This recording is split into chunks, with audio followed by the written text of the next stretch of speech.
Friends, पिछले भाग में आपने देखा मैंने बातों बातों में मम्मी से पापा के दोस्त का फ़ोन नंबर पूछ लिया था और अब अपने रूम में आकर उस नंबर पर कॉल कर रहा था। मेरी किस्मत आज बहुत अच्छी लगी मुझे। फ़ोन शायद अंकल की बेटी ने उठाया था। मैंने कहा, हेलो जी, आप कौन बोल रहे हैं? मेरी जान, पहले अपना नाम तो बता दो, हम तो तुम्हारी आवाज़ सुनकर अपना नाम भी भूल गए हैं। लड़की ने पागल बोलकर फ़ोन काट दिया। मैंने थोड़ी देर बाद फिर कॉल किया। इस बार फिर उसी ने उठाया और हेलो कहा। हाय, आपकी आवाज़ बड़ी प्यारी है, अपना नाम तो बता दीजिए। मैंने कहा और उधर से कुछ बोलने का इंतज़ार कर रहा था और फिर एक भारी आवाज़ आई, अब आगे। शायद फ़ोन अंकल ने ले लिया था। बरखुरदार, शायद तुम्हारे खून में कुछ ज़्यादा ही गर्मी आ गई है, अपना नाम तो बताना। और मैं तो बस इसी का इंतज़ार कर रहा था। बोला, अंकल मैं शिवांश बोल रहा हूँ, पापा से आपका नंबर लिया था। वो क्या है ना, मैं एक बार आपकी बेटी से मिलना चाहता था, तो क्या अभी आ जाऊँ आपके घर? और वो शायद समझ गए थे कि उनका दोस्त भले ही अच्छा है पर उसका बेटा बिल्कुल संस्कारी नहीं है और ऐसे लड़के से अपनी बेटी की शादी करने के लिए 10 बार सोचना होगा। उन्होंने कहा, बेटा अभी तो बहुत रात हो गई है, कल अपने परिवार के साथ आना। और मैं खुद को तैयार कर रहा था कि सुबह सुबह हिटलर की अदालत में मेरी पेशी होगी। पर सुबह नाश्ता करते हुए पापा ने थोड़ा उदास होकर कहा कि उनके दोस्त की बेटी की शादी कहीं और तय हो गई है, इसलिए उसने माफ़ी मांग ली है। और मैंने मन ही मन भगवान से धन्यवाद कहा और पापा के दोस्त को भी, जिन्होंने मेरा नाम भी नहीं लिया और रिश्ता भी तोड़ दिया। अब मैं खुद को बहुत हल्का महसूस कर रहा था। इस वक्त मेरे मन में कोई ग्लानि नहीं थी। अब मैंने मम्मी को शादी में देखी लड़की के बारे में बताया और इस बार पापा ने भी कोई ऑब्जेक्शन नहीं किया। लड़की के बारे में पता लगाया गया। उसके माँ बाप नहीं थे, वो अपने भैया भाभी के साथ रहती थी। जितने लोगों से भी पता करने की कोशिश की, सबने रितिका के बारे में अच्छी बातें ही बताई और मेरी शादी की राह में कोई अड़चन भी नहीं आई, क्योंकि हमें दहेज भी नहीं चाहिए था और रितिका के भाई इस बात से बड़े खुश हुए। मैं जल्दी से जल्दी रितिका को अपना बना लेना चाहता था, इसलिए सगाई के लिए भी मना कर दिया और आज मेरी शादी हो रही थी। मैं तो ऐसे भी एक हैंडसम नौजवान हूँ और मेरे घर में मैं पहला मर्द बना जो अपनी मर्जी से शादी करने जा रहा था। सारी रस्मों के दौरान मेरा चेहरा देखने लायक था। मैं अपने गर्व से चूर लग रहा था, जैसे कि मैंने कोई जंग जीत लिया है। मम्मी ने मेरी नज़र उतार ली। हाय, मेरा बेटा कितना प्यारा लग रहा है। मेरी गर्दन शान से ऊंची लग रही थी मुझे। इसी अकड़ और बेखबरी में मेरी जयमाला की रस्म हो गई और मैंने रितिका की मांग में सिंदूर भरा, फिर मंगलसूत्र पहनाया। एक बार को मुझे लगा कि शायद रितिका वो लड़की नहीं है जिसे मैंने पसंद किया था। फिर सोचा शायद ज़्यादा मेकअप से चेहरा अलग लग रहा है। इसलिए जब सुहाग रात के लिए रितिका को तैयार करने की बारी आई तो मैंने अपनी भाभी और प्रिया को बोल दिया कि मुझे ज़्यादा मेकअप पसंद नहीं है, रितिका को ज़्यादा मेकअप मत लगवाना। सबको मेरी बात बहुत अजीब लगी, पर फिर भी उन्होंने मेरी बात मान ली। मैंने थोड़े संशय के साथ सुहाग रात वाले कमरे में कदम रखा और दरवाज़ा बंद किया। मेरे दिल की धड़कन बढ़ गई थी। मैं अपनी दुल्हन का घूंघट उठाने जा रहा था और सोच रहा था कि मेरे अंदेशे गलत साबित हों। मैंने घूंघट उठाया और रितिका ने शर्म से अपनी पलकें झुका लिया। मैंने अपने हाथ से उसका चेहरा उठाया और जैसे होश खो बैठा। ये तो वो लड़की है ही नहीं जिसे पाने के लिए मैंने इतने जतन किए थे।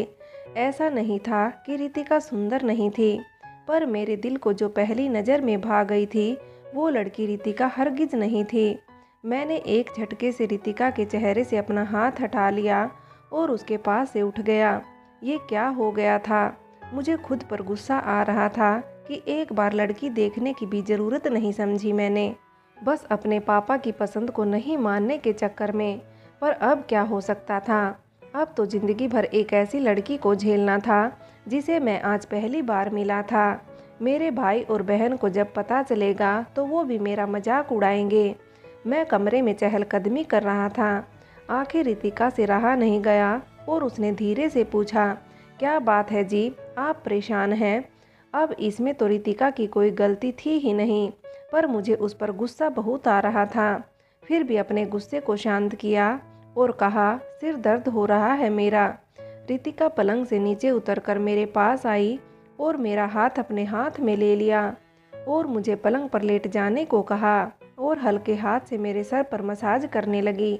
मेरा मन तो कर रहा था कि उसे मना कर दूं, लेकिन वो बहुत अच्छी तरह दबा रही थी, इसलिए मैंने सोचा इसका पति हूँ मैं, ये तो इसका फर्ज है। फिर मुझे नींद आ गई। सुबह 8 बजे मैं गहरी नींद में सोया था कि चूड़ियों की खनक मेरे कान में सुनाई दी और मैंने आंखें खोली। रितिका मेरे पास आकर मुझे उठाने के लिए चूड़ियों से खन खन की आवाज़ निकाल रही थी। मैंने घड़ी देखी तो 8 बजे थे। मैंने थोड़े गुस्से से उसे देखा तो वो सहम गई और बोली, वो जी, मुझे मम्मी जी ने आपको उठाने भेजा था। मैंने उसकी ओर देखने की भी ज़रूरत नहीं समझी और बाथरूम में घुस गया। रितिका से मेरी शादी हुए अभी हफ्ता ही बीता था और सब उसकी तारीफ करते नजर आते थे।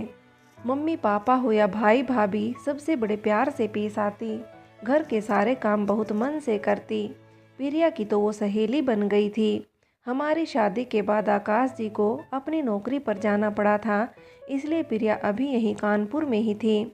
मैं उससे ज़्यादा बात नहीं करता था, फिर भी वो मेरे सारे काम बिल्कुल वक्त पर करती थी। मजाल है जो मेरा कोई काम मैंने कहा और वो न करे, फिर भी मैं उसे प्यार से बात करना तो दूर देखता भी नहीं था। पर हम एक साथ ही सोते थे। फिल्मों में दिखाए जाने वाले बस एक ही सीन मुझे हजम नहीं होते शुरू से, कि अगर हीरो की शादी किसी और लड़की से हो गई तो हमारे हीरो बिल्कुल सन्यासी की तरह अलग सोफे पर सोते हैं। हमारी शादी को 10 दिन हुए थे और आकाश जी प्रिया को ले जाने आए थे, तो मम्मी पापा ने कहा कि इतने दिन हो गए शादी को, रितिका को लेकर थोड़ा घूम आओ। मैंने भी सोचा कि आज प्रिया और आकाश भी हैं तो आज चला जाता हूँ, वरना अकेले इसे लेकर गया तो क्या बात करूँगा। हम सब शाम को घर से निकले। पहले शॉपिंग करने मॉल गए। वहाँ प्रिया ने मेरी जेब हल्की की, पर रितिका ने न तो कुछ खरीदने को बोला और ना ही मैंने पूछा। प्रिया ने उसे बहुत कहा, भाभी आप भी तो कुछ पसंद करो, पर रितिका ने कहा, अभी तो शादी में बहुत सारे कपड़े मिले हैं, बाद में कभी ले लूँगी। फिर प्रिया ने कहा, बहुत थक गई हूँ मैं, तो अब चलिए कुछ खाते हैं। और आकाश जी तो जैसे अपनी बीवी के मुंह से निकली हर बात पत्थर पर पड़ी लकीर समझते थे। तुरंत कार में बैठने को बोला और एक रेस्टोरेंट के पास रोक दिया। हम सब ने ऑर्डर दिया और वेट कर रहे थे कि तभी प्रिया ने रितिका को बोला, भाभी उधर देखिए उस लड़की को, पापा के दोस्त की बेटी है। पापा भैया की शादी उसके साथ करना चाहते थे, मगर भैया ने कुछ तो तिगड़म लगाया कि पापा के दोस्त ने शादी से मना कर दिया। वो क्या है ना कि आपको देखते ही अपना दिल हार बैठे मेरे भैया। रितिका सोच में डूब गई और मेरी नज़र उस लड़की पर पड़ी और मैं न रहा। ये क्या कर दिया मैंने। मेरे पापा की पसंद और मेरी पसंद एक ही थी। मुझे ऐसे लगा जैसे सारी दुनिया मुझ पर हंस रही है। चला था अपने पापा की मुखालिफत करने, तो अब भुगतो। सच कहा है किसी ने, अपने माता पिता को दुखी करके कोई खुश नहीं रह पाया है आज तक, तो मेरी क्या बिसात है। मैंने अपने सर पर हाथ रख दिया। वेटर खाना लेकर आ गया था। आकाश जी प्रिया को प्यार से अपने हाथ से खिला रहे थे। मैंने एक नज़र रितिका पर डाली। वो अभी भी सोच में डूबी हुई थी। उसका सोचना भी सही था। जब मैंने उसे पसंद करने के बाद शादी की तो उसे प्यार से पेश क्यों नहीं आता था। और इधर मैं जो धीरे धीरे रितिका को प्यार से अपनाने की बात सोच रहा था, मेरी सोच फिर से बदल गई थी। मैंने धीरे से प्रिया से पूछा, उसका नाम क्या है। दिव्या नाम है उसका। पर आप क्यों पूछ रहे हैं। मैंने चुप रहने में ही अपनी भलाई समझी। मैंने और रितिका ने खाने को हाथ भी नहीं लगाया था। प्रिया ने ये देखा तो मुझे और रितिका से खाने को कहा कि जल्दी खाइए, फिर घर भी जाना है। हमने थोड़ा सा उसका मन रखने को खाया और फिर घर के लिए निकल गए। प्रिया अपने ससुराल चली गई थी और मेरी छुट्टियां भी खत्म हो गई थी। मैं तो रितिका को छोड़कर जाना चाहता था, पर मम्मी पापा ने उसे मेरे साथ ही भेज दिया। शादी को साल पूरा होने वाला था और मेरा व्यवहार रितिका के साथ ऐसा था जैसे वो बस मेरे हर काम करने वाली गुलाम हो। मेरे सारे काम बिल्कुल समय पर पूरे हो जाते थे और मेरे होठों से उसके लिए प्यार के दो बोल भी नहीं निकलते। मैं उसे लेकर कहीं नहीं जाता। एक दिन ऑफिस की ओर से एक फंक्शन ऑर्गेनाइज किया गया था। उसमें सारे स्टाफ अपनी पत्नियों को लेकर आए थे। मैंने हाथ में कोल्ड ड्रिंक की बोतल ली और ऐसे ही इधर उधर देख रहा था कि चेयर पर बैठी एक औरत पर मेरी नज़र पड़ी। गौर से देखने पर पता चला कि ये तो दिव्या है, पर ये कितनी मोटी हो गई है। चेहरा तो ठीक ही लग रहा था क्योंकि किलो भर मेकअप पोत रखा था उसने, पर कमर एकदम कमरा बन गई थी। सामने ही उसका पति खड़ा था जिसने अपने कंधे पर लेडीज पर्स टांग रखा था। दिव्या ने शायद उसे कुछ लेने भेजा था और थोड़ी देर बाद वो एक हाथ में खाने से भरी प्लेट और दूसरे हाथ में आइसक्रीम लेकर पर्स संभालता हुआ चला आ रहा था और अब वो दिव्या के सामने खड़ा था।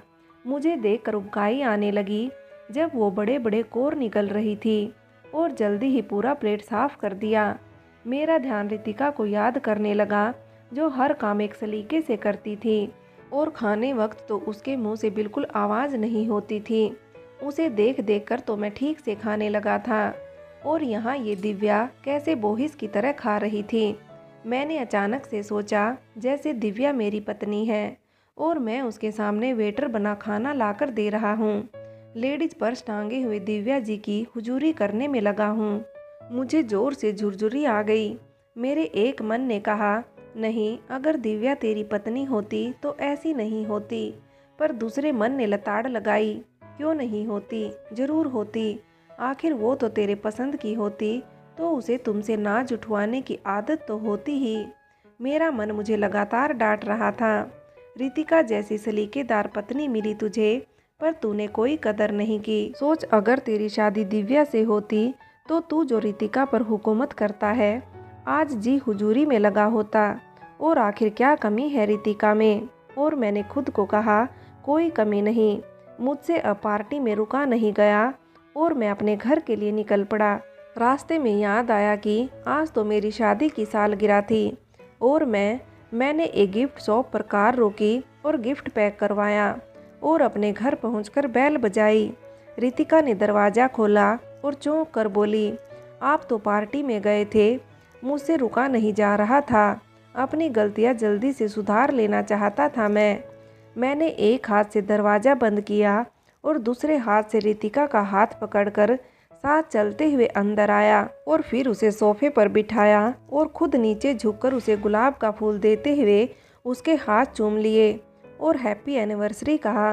रितिका की आंखों में आंसू आ गए। मैंने आगे बढ़कर उसके आंसू पोंछे और बोला, सुबह का भूला अगर शाम को वापस आ जाए तो उसे भूला नहीं कहते, है ना? प्लीज़ मुझे माफ़ कर दो। और रितिका मुस्कुरा दी। मैंने उसे अपनी बाहों में भर लिया। शायद मेरे मम्मी पापा का आशीर्वाद ही था मुझ पर जो रितिका मेरी पत्नी बनी। तभी तो कहते हैं, हम इंसान चाहे कितने जतन कर लें, जोड़ियाँ तो ऊपर वाला बनाता है और धरती पर हमारी देखभाल के लिए माता पिता को बनाया है उन्होंने। तो अपने माता पिता का सम्मान करें। वो हिटलर जैसे बर्ताव भले ही करें पर संतान का भला ही चाहते हैं।